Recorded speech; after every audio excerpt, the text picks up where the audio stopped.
This video is to help you to add vectors using the graphical method. You'll need a ruler and a protractor in order to add vectors graphically. Vectors are any measure that have both magnitude and direction. The unit of the vector doesn't matter in particular. It's the quantity or the magnitude. And then of course the direction. There are a few things about directions that you have to already know in order to draw the vectors. We are using the universal coordinate system, which has 0 degrees on the positive x-axis, or east. The y-axis, north, is 90 degrees, the west axis is 180, and south is 270. The degrees are read counterclockwise. Vectors are drawn as arrows, pointing in the direction of the vector. The length of the arrow is proportional to the magnitude. If there's more than one vector, these are added head to tail. So after the first vector is drawn, the second one picks up from there, like this. And this. Any number of vectors can be connected in this way, one building on the next. It's kind of like following directions. Let's say that you have Spanish class on the first floor of the D hall, and you need to get to the lunchroom. I can give you directions like this. I can say, go up the D hall to the corner, then take a left and go down the C hall. I would add these vectors one after another, because if you were walking up the D hall, when you got to the corner, you wouldn't instantly be back at the classroom to start the next vector. You would continue from where you were when you turned left to walk up the C hall. Then I would tell you, turn left at the B hall. And when you got to the gym, to take a left and walk to the cafeteria. Now that would be adding 4 vectors to get you there. But the resultant is the displacement, or the difference between the starting place and the ending place, which, as you can tell, is a much shorter route. So in adding these vectors, the resultant would be what it would be if I had just walked straight from the classroom on the D hall to the cafeteria.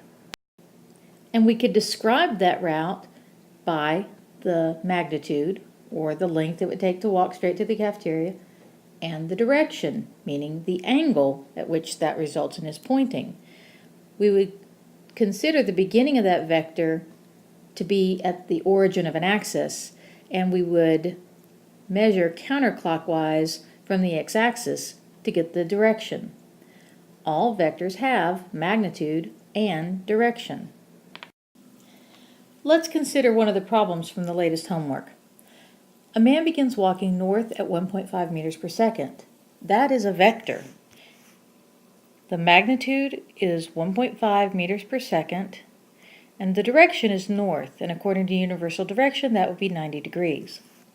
Then it says 2 minutes later he is hit by an eastbound jogger traveling at 2.5 meters per second.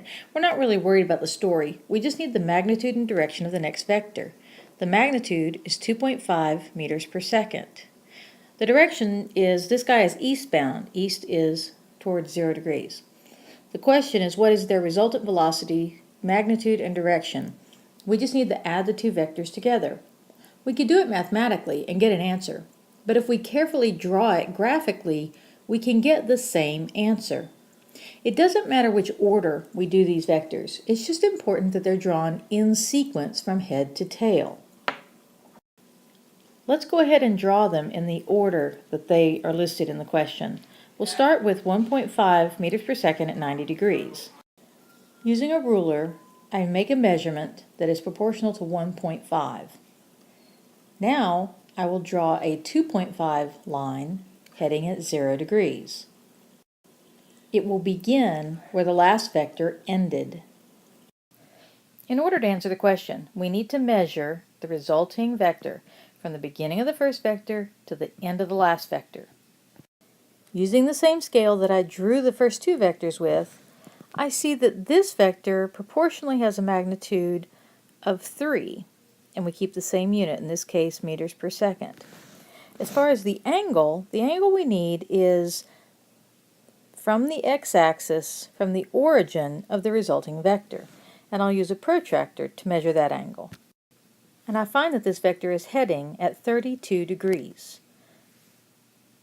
Let's look at another example. In this example, we're not given a cute little story, we're just given a list of vectors. We just add them head to tail, and it doesn't even matter which order we add them, we'll get the same answer. Let's start with an origin, and we'll measure 210 degrees from the x-axis counterclockwise, and we'll draw a vector with a magnitude of 15. Next, we'll draw a vector with a magnitude of 25 at an angle of 300 degrees. We have to establish a fresh origin at the tip of that vector in order to measure our 300 degrees correctly, counterclockwise from the x-axis.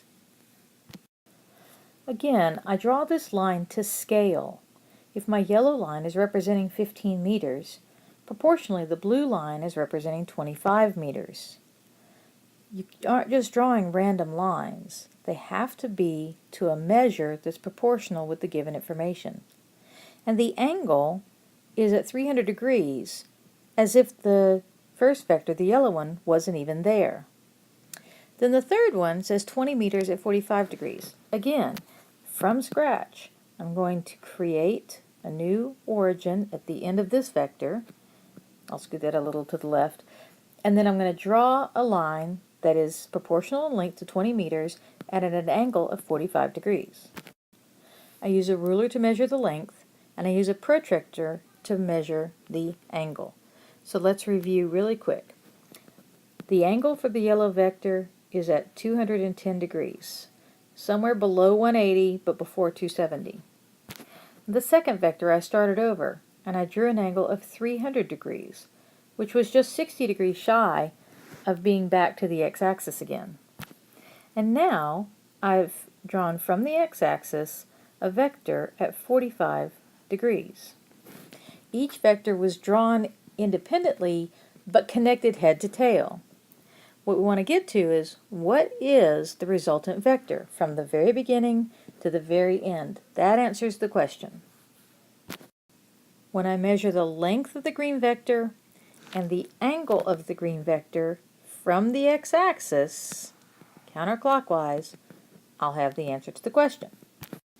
What I find is that the length is approximately 21 meters, since that was the same unit of the given information, and that angle is about 312 degrees from the x-axis. In order to get the correct answer, the length of each vector has to be measured precisely, and the angle has to be measured precisely, or it doesn't quite join up correctly to give you the right answer. I hope that this has helped you in adding vectors graphically. Just be careful.